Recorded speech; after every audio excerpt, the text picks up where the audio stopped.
Hello, storygoers! Eric here. Just a quick trigger warning for this episode. It involves blood, depictions of tight spaces, and a lot of swearing. So if that's something that you just don't really enjoy, that's totally okay. We have plenty of other episodes for you to indulge in. But if not, and you're cool with it, then please enjoy the show.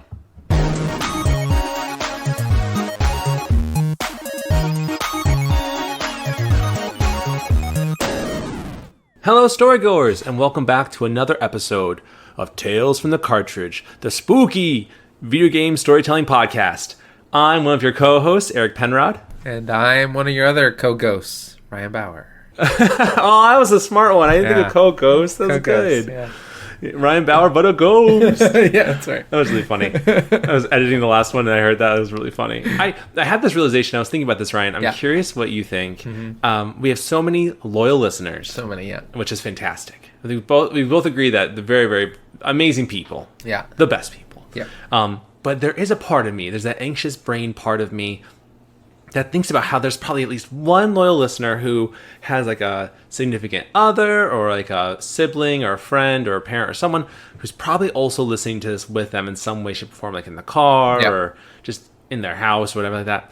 And I get this like or they're just walking around playing it out loud. Yeah. And I get this nervous feeling that what if we are creating cringe for someone? You know what I mean? Like what if someone hears us, more likely me. I think you do fantastic. Well, okay. Me, I kind of ramble on over here. I think you're great. And we're creating a sense of cringe, and it makes me feel a little anxious. You know what I mean? Mm-hmm. Yeah, I understand that. But you know what? Now I'm thinking about it out loud. I'm kind of thinking like, you know what? Life's too short. If you're not, you know what? If you're not creating cringe for someone, are you really living your life? Yeah. And I would say, Eric, like, most folks our age, like traditionally, would have like children that they're making miserable and cringy. Yes. So we're just passing that on to more folks. Yes. In a different way. More folks. Yeah.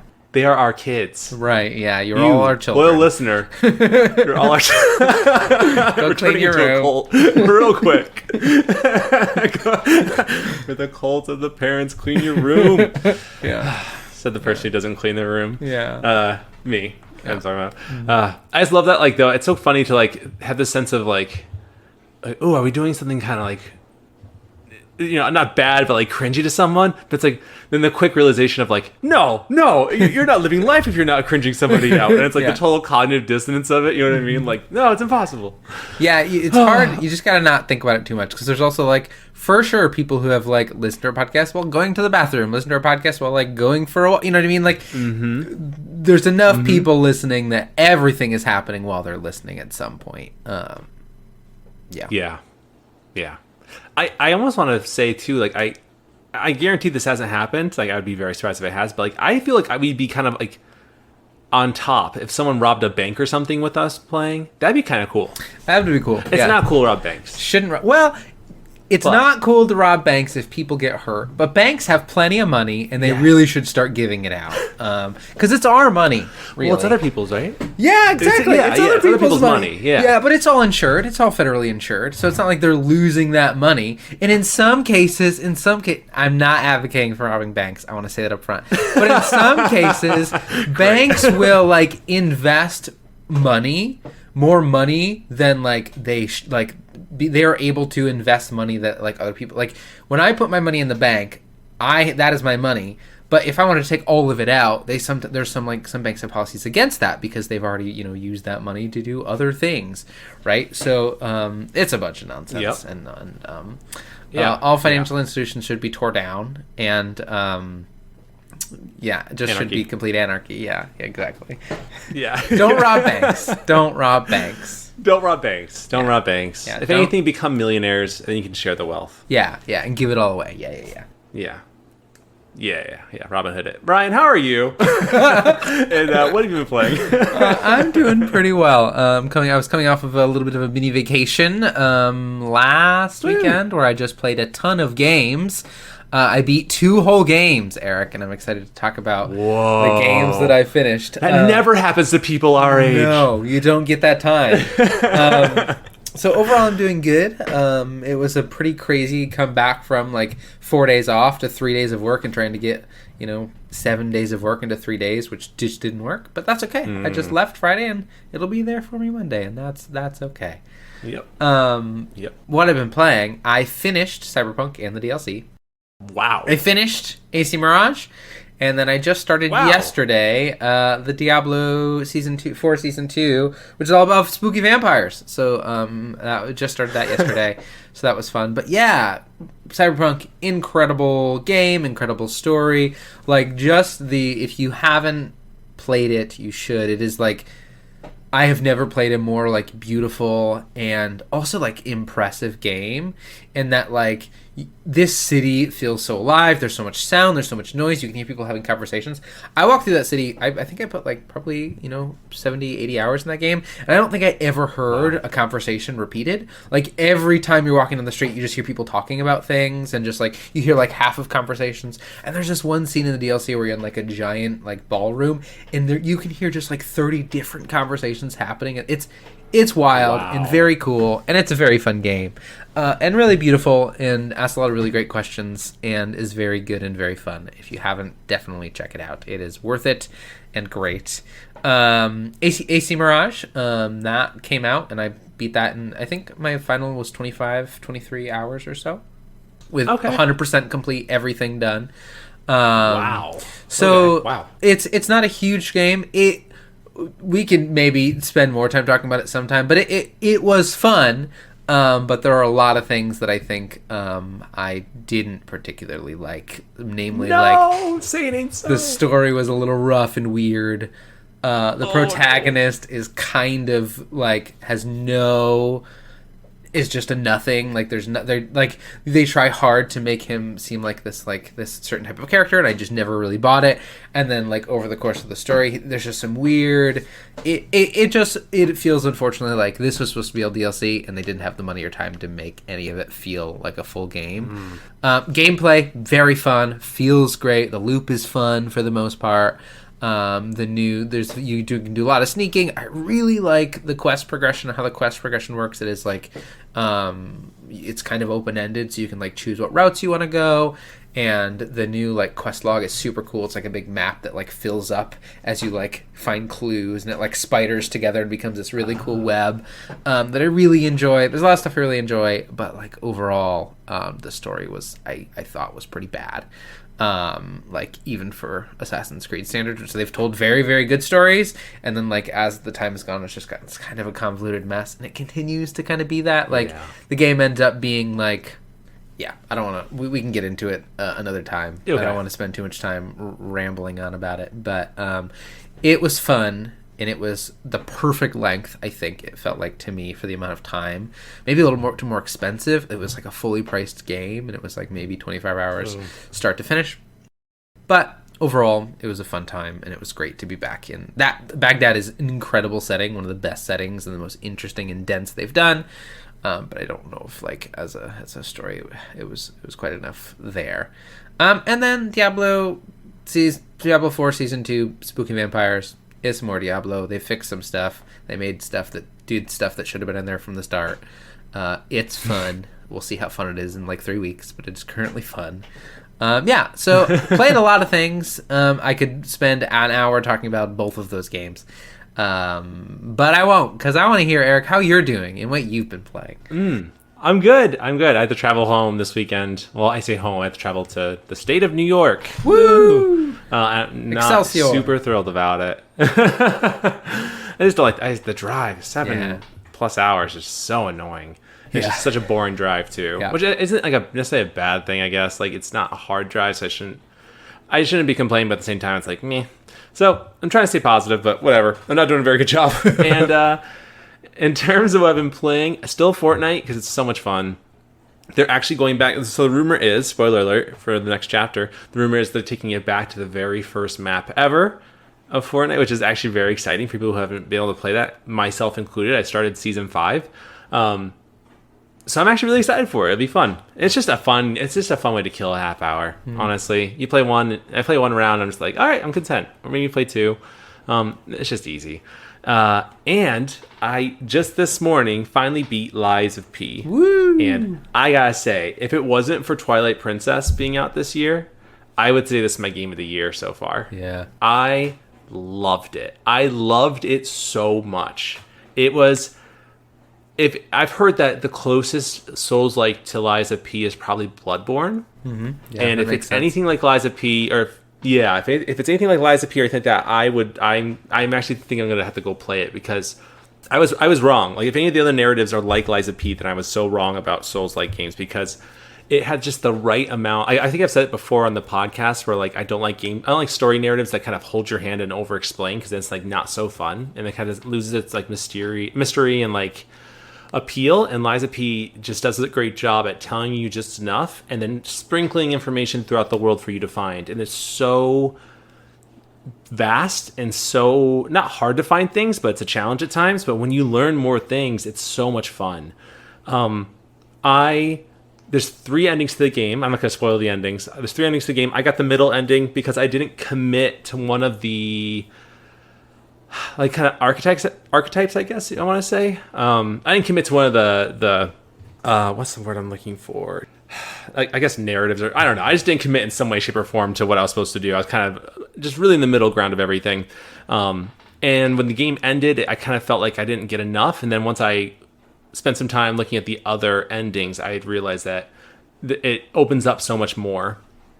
In terms of like the story and what happens, and so it's actually made me more motivated to go back and play more. And there's rumors and apparently evidence to show that there's a DLC being made, so which is very, very exciting. Yeah. Very exciting. I loved it. It made me feel so good getting good at it. Like there's so much of that game that you can do that kind of changes your playstyle. So like there's different ways of fighting, or for me, I became really good at parrying. That was my way of staggering enemies to beat them. That's how I got good at the game. I'm just kind of rambling at this point. What I will say though, is that if you play Lies of P, please watch until after the end credits, because there is something they include in that is so wild and bonkers to the lore of this game. A story about Pinocchio.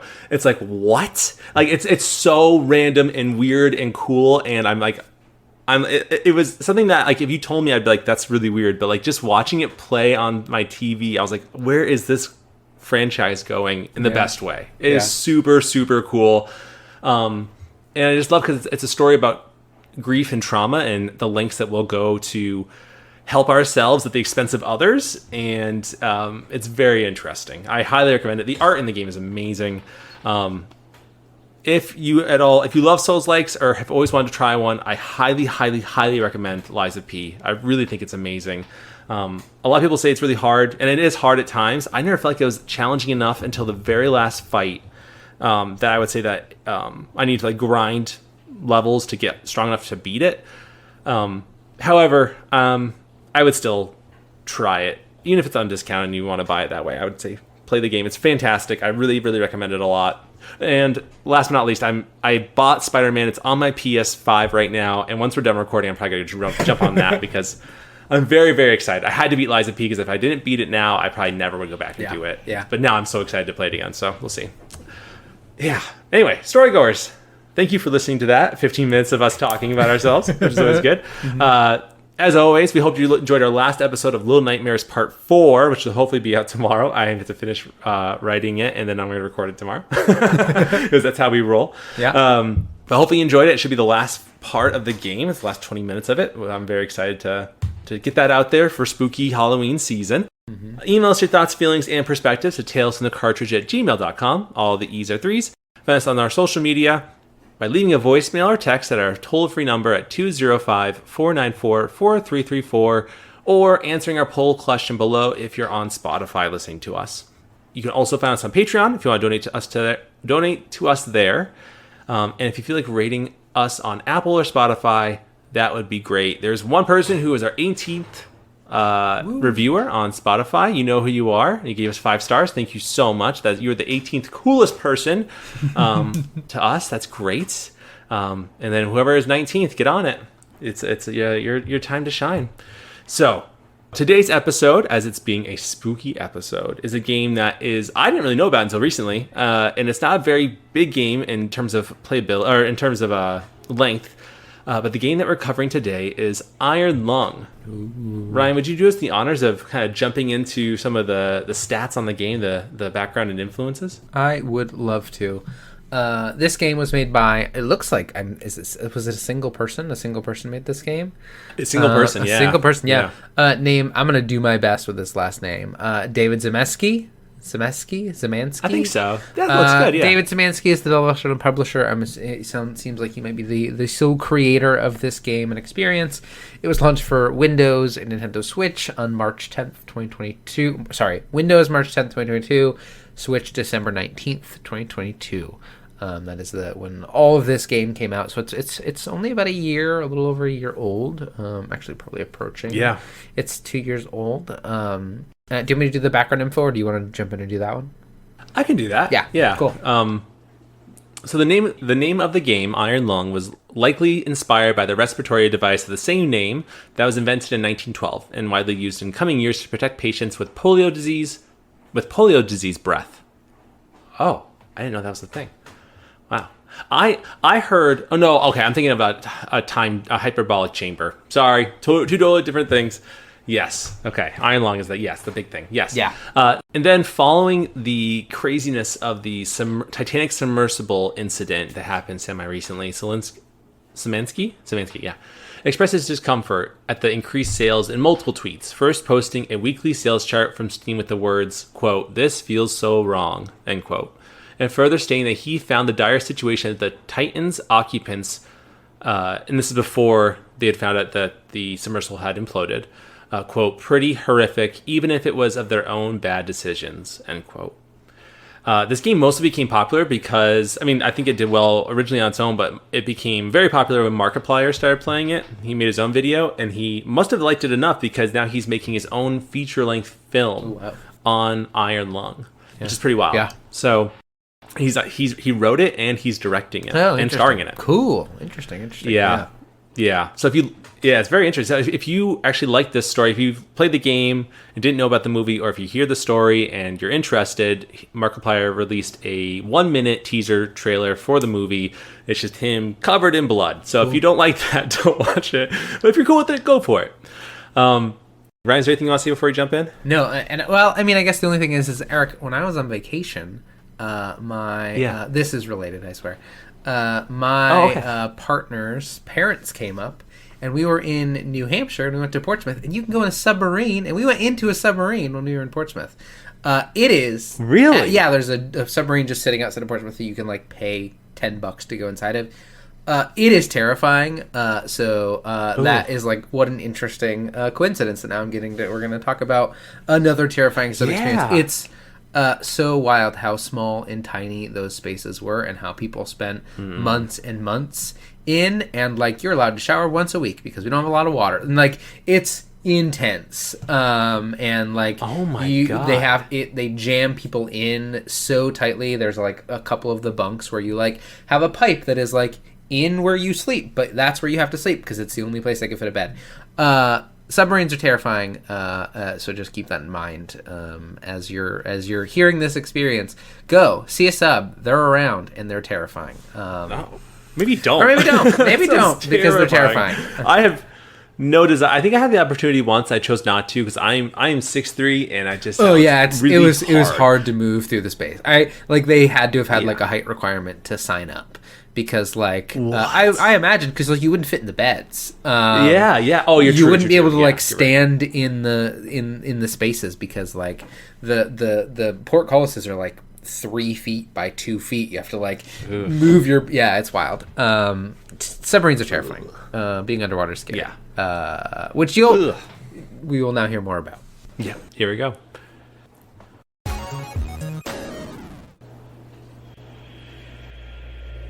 It's hard not to wonder how life could have been.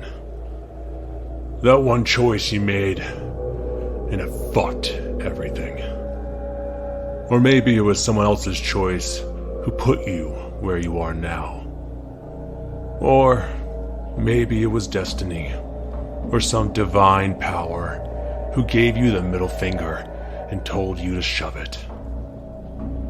But as I stew in this toxic cesspool of a thought, I realize that thinking about this doesn't change anything.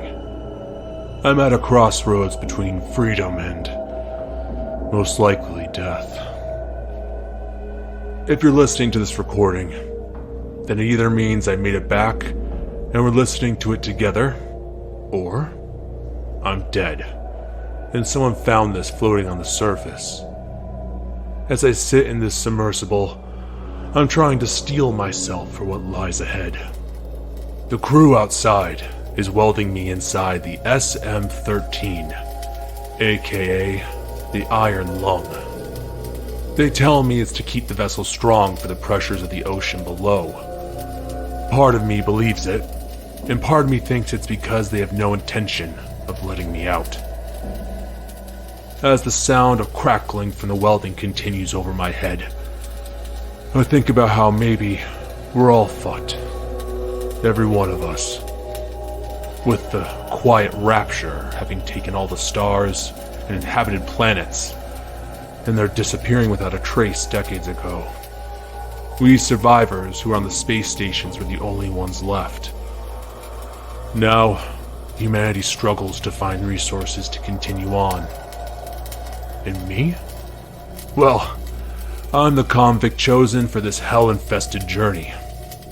All thanks to the consolidation of iron for choosing this desolate moon to explore. AT-5. Not even a fucking good name if you ask me. The higher-ups at the consolidation of iron believe that AT-5 has vital resources to be found for the survival of the human race.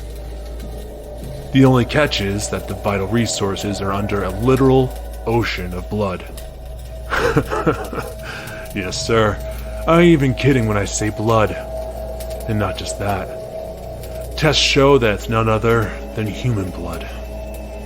No one's sure how this ocean came to be, but apparently it wasn't a thing before the quiet rapture. And if I can successfully drive this rusting piece of shit, with no goddamn training, mind you, to get pictures of these resources, I'll be a free man. That thought is exciting. Until I see the never-ending view of blood through the one window of the Iron Lung.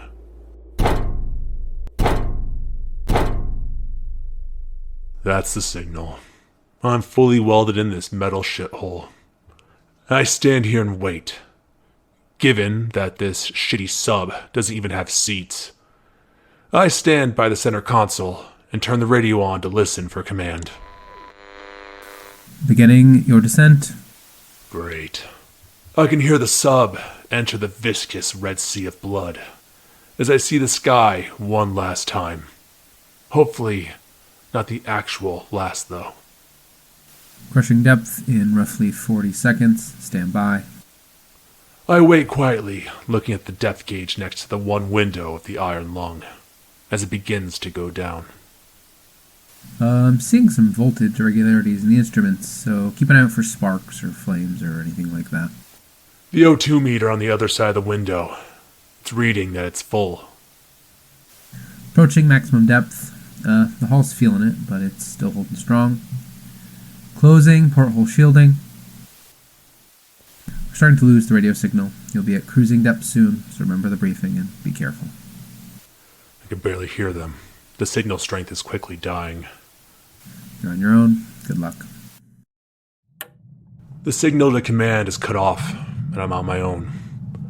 I got no fucking training for this except for a quick rundown. I'm not lucky enough to just steer this thing like a normal sub either. I have to just pull up the map with all the points of interest and pick a destination. 10 to be exact. All the points I need to go to are highlighted for me. I begin to put the coordinates of the map into the center console of the closest location as the Iron Lung comes to life. I stand in one place, maneuvering through the vast blood, staring at the center console as the numbers go up and down as I continue to put in the right coordinates. The drips of blood, echoing in the sub, makes me feel uneasy. After some time, I arrive at the spot, and the iron lung positions itself. I go to the back of the sub and press the one button on the wall I was told to press. It takes a photo of the resource outside for command to collect and deem if it's worthy or not. It's blurry as all hell. How the fuck can they even tell what this is? Luckily, I'm not the one grabbing these pieces of shit. I feel bad for the poor bastard that will in the future, though. As the iron lung takes the picture, I notice something on the floor. A letter. Terrible penmanship, but who am I to judge? It reads, This is not an expedition. It is an execution. When they put you in here, they don't want you to return. And even if they keep their promises, what freedom waits for you? A few dying ships and a sea of stars. If there still is hope, it lies beyond the veil. Hope in the veil is as illusionary as the starlight. I will choose to breathe my last at the bottom of the ocean, unseen, unheard, and uncontrolled. They will get their execution. I will get my freedom. That's one way to get freedom, but not me. I ain't dying here.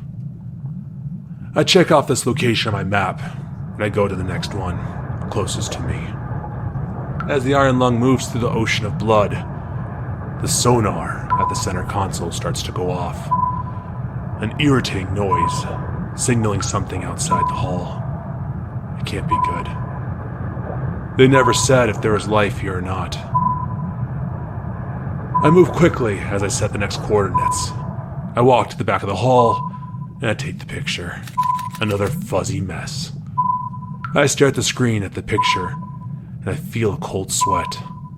Maybe that other convict was right. Maybe this is a fucking execution.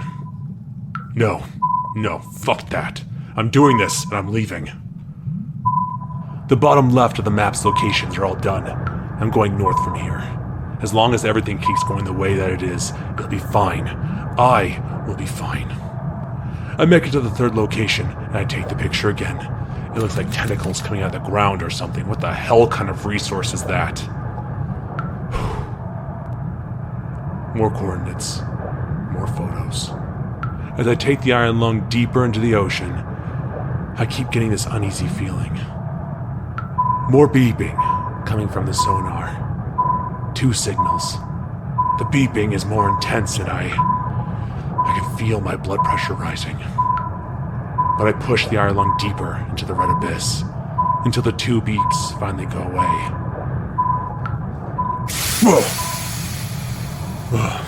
Fuck me. That can't be good. I'm pushing this thing too hard. I take the 4th and 5th pictures. I don't even care what they look like at this point. I'm more focused on keeping this metal box in one piece. I pick the location furthest to the bottom right of the map and carefully make my way over, carefully avoiding the beeping. It's more frequent now as I try to turn the iron lung away from the dots in the scanner, while also trying to get to the resource. Could there really be life in an ocean of blood? What kind of monster could actually live in this? I notice my O2 meter has gone down a notch. That's not good. But I think I have a good pace going. I just need to control my breathing more. I take the 6th picture. Only 4 more to go. As I take the iron lung up to the north side of the ocean, I can't help but wonder if that asshat convict was right. Is this really just a bullshit mission, and the powers that be are just wanting me to die? I can't say I wouldn't be surprised, but I can't let go of this small shard of hope embedded in all this doubt of mine. Of course, what the fuck would I even do with myself if I'm free? Not like life up in space is much better than this. I maneuver around more sonar beeps and make it to the 7th location. I move to the back and press the button again. Another picture. Looks like a spine or something. Maybe this is fine. 3 more to go, and I have enough oxygen. I can do this. I check the coordinates of the map to the region in the... Fuck! A fire! God damn it! I grab the nearby fire extinguisher and I spray it all over the erupting fire. As it begins to die down, I quickly realize the O2 must have burned as I look over to the indicator. It's down another notch. This fucking fire killed my oxygen. I walk to the center console and move to the last 3 locations I need to go to. The sonar beeps more intensely, and I feel myself sweating more and more. What the hell could be out there? It has to be like rocks or something. Is it really actually something that could kill me?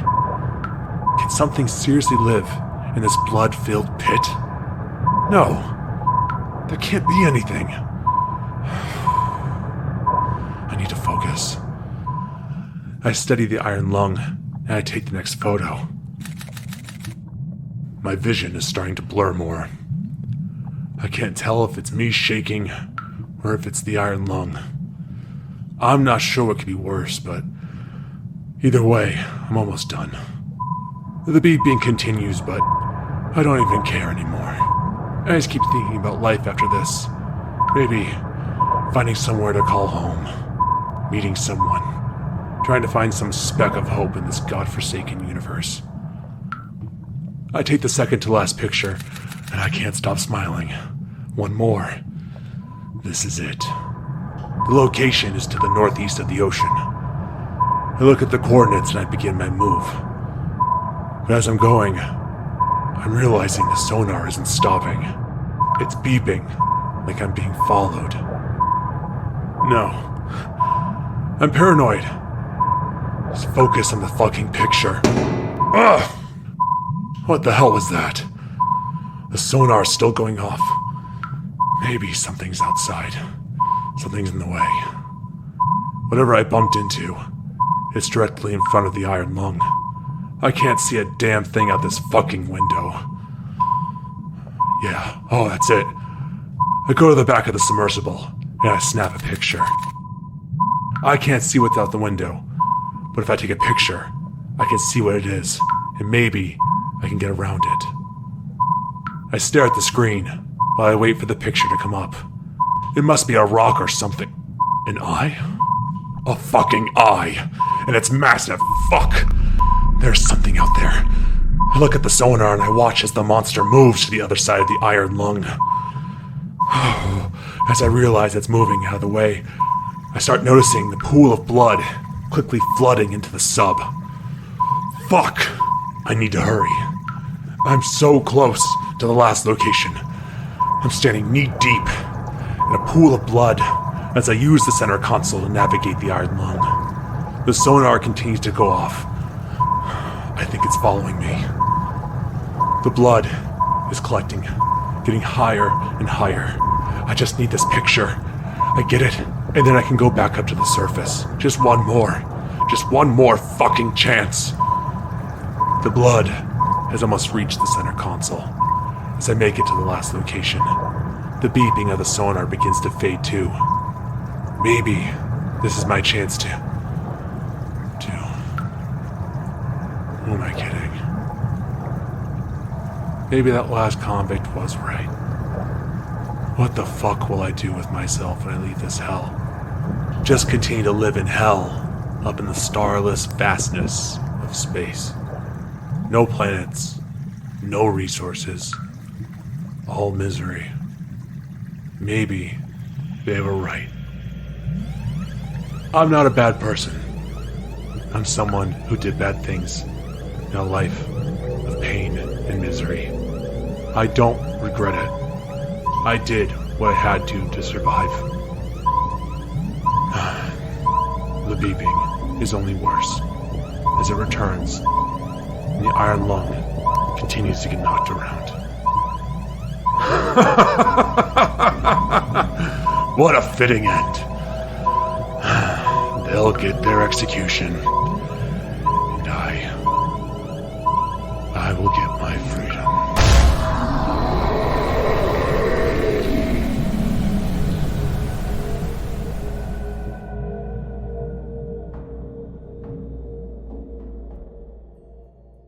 The end. It's very spooky. It has like a very sorry to like No, please jump in the middle of this.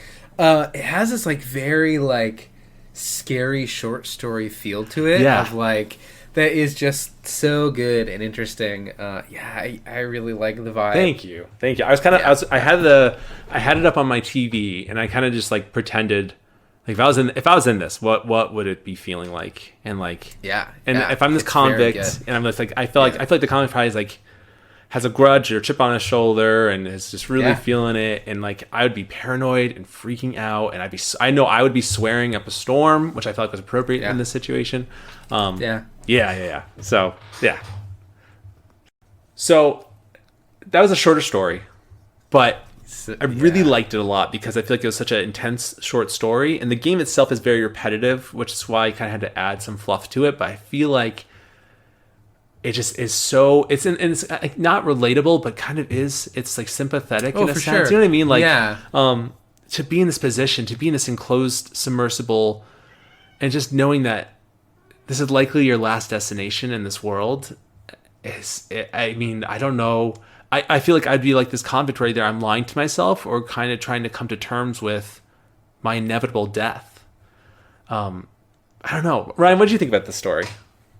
I mean, I really liked it. I liked it a lot. There's this layer of like cosmic horror of like the spooky, the monster. Like there's that, and then there's like the tension of being in this like you're trapped in this place. This place happens to be blood, which is just kind of gross and scary, and there's might be something down there.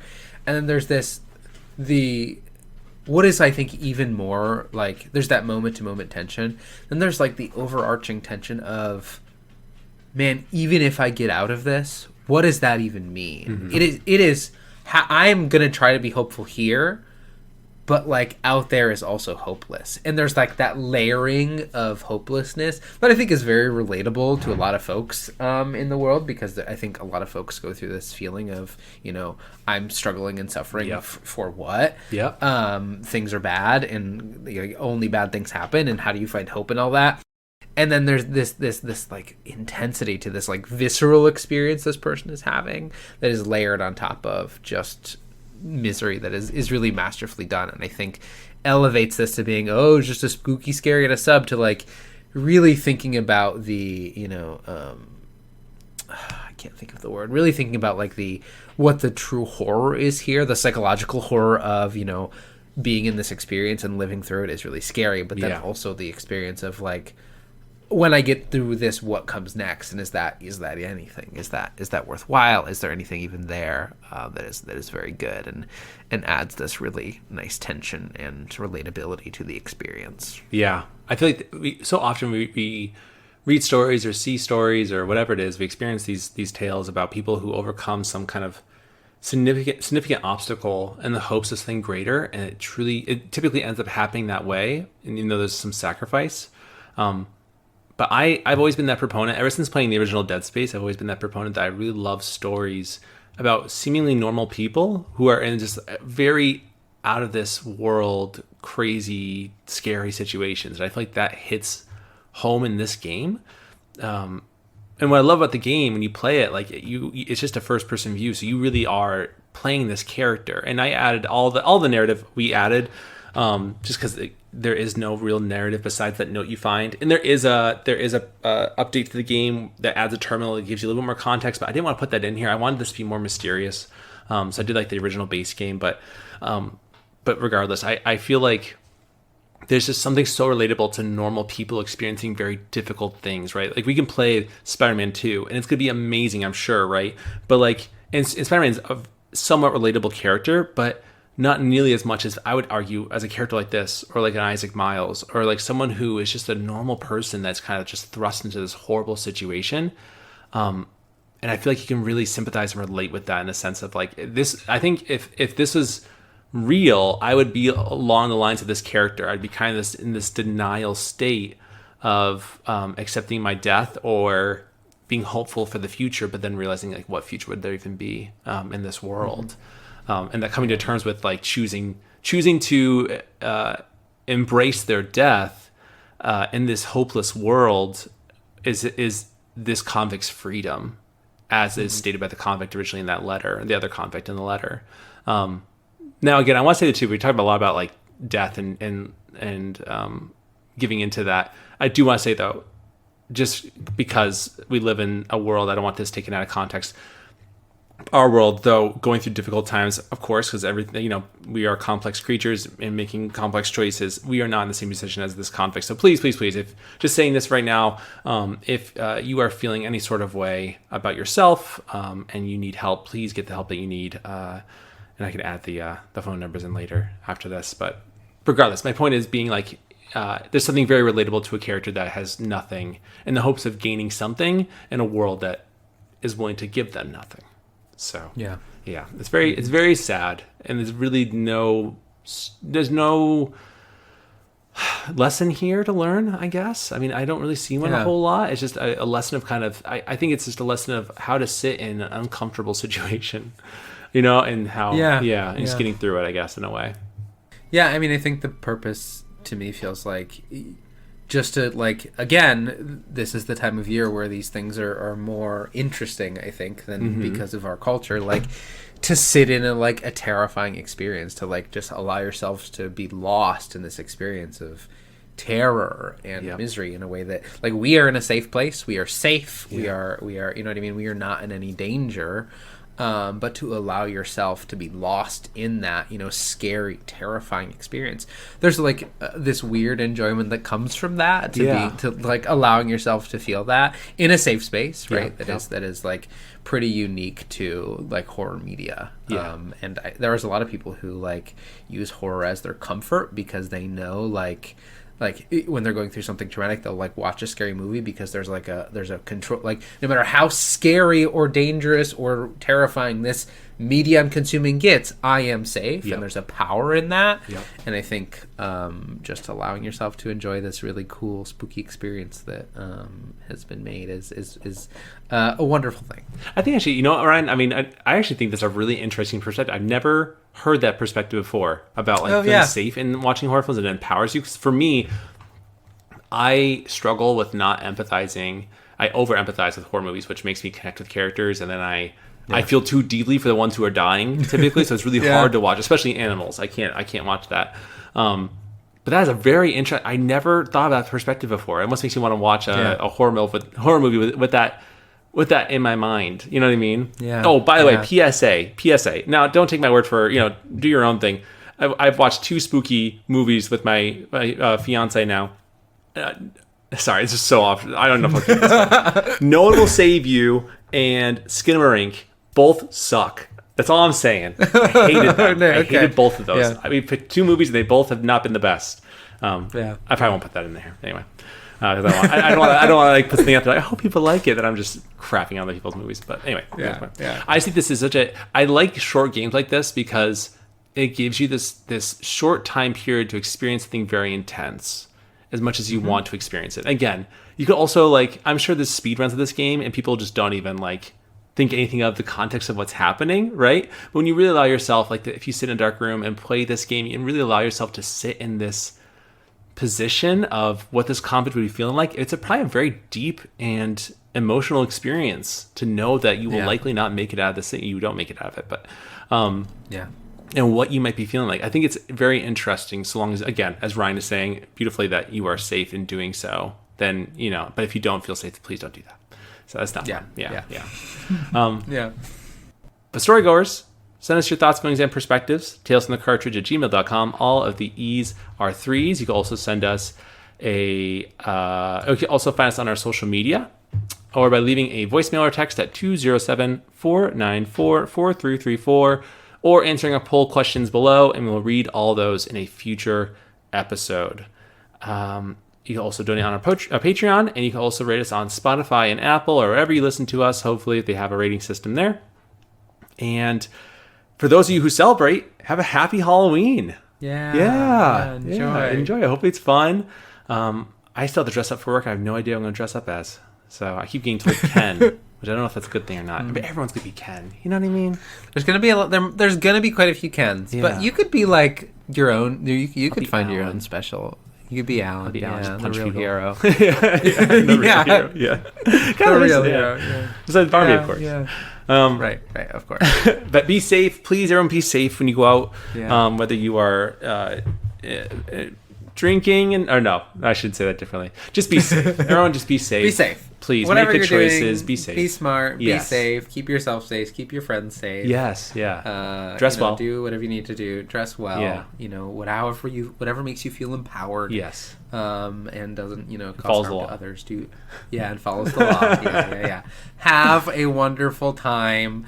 In enjoying this very fun spooky season. Yes. I think we can cut this, Eric, but Halloween is something that I, as a person, have never super appreciated or enjoyed. And it wasn't until we did spooky months of tales, and we have friends that spend more time, that I've really come to really enjoy this time of year a lot more. So I think that's really wonderful. Yes. To have that. Yeah. I feel the same really exact great. way.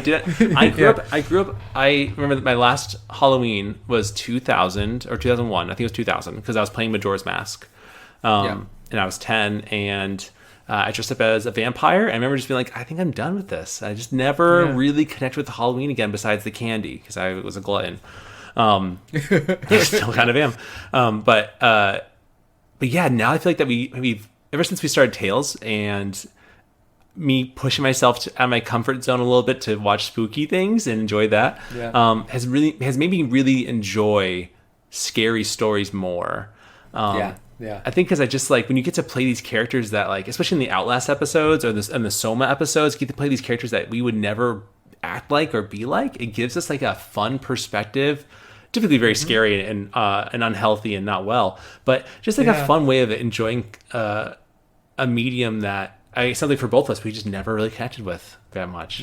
So it's a lot of fun. Yeah, I need to go find something spooky to play now. Iron Lung. Inscription. Liza P's a little spooky. Liza P. Yeah, creepy. that's true. That's very, very true. Robots Very are creepy. They're all janky and they're in the dark. It's scary. But it's fun. It's a lot of fun. So anyway, storygoers, stay safe. Hope you're happy, healthy, and well. And we will see you in the next episode. Bye. Ooh, did it get you?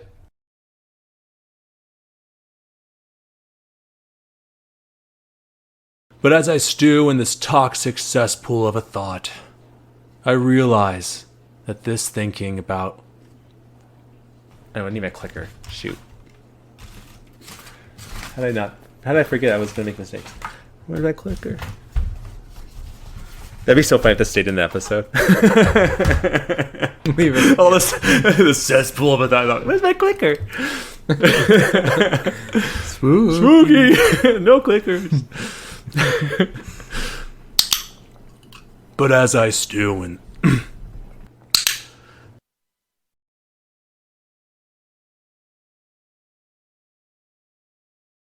just two more. Shh. That's my cat.